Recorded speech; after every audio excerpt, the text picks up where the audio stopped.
Edwin Diaz coming off one of the greatest seasons for a Mets reliever, and time for another edition of Stay or Go as he prepares for free agency. I'm Connor Rogers, joined by SNY's Danny Abriano.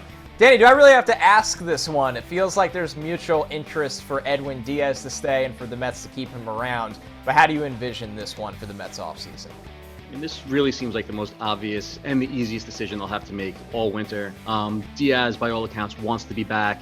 SNY's Andy Martino has reported that the Mets have strong interest in bringing him back.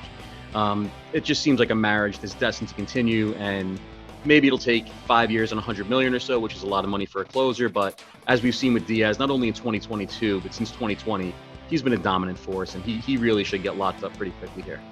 When you look at Diaz, Danny, do you think it's not fair to say is a 1.31 ERA sustainable? I mean, the year he had could be the greatest year he ever does, but do you think he can remain a top 3 closer in baseball for at least 4 out of those 5 years, projected years of the contract?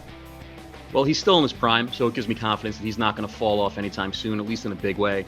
We know he's got that 2-pitch mix. When that slider's working, he's unhittable.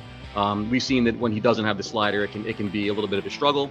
But the last 3 seasons, again, not just this season, he's really been able to harness his stuff. So I've got a lot of faith in him being dominant, not only next year, but going forward. All right, the Mets have a lot of decisions with this bullpen. Not only Edwin Diaz, but he is by far the biggest. So stay right here on SNY.TV for many more editions of Stay or Go of the Mets offseason.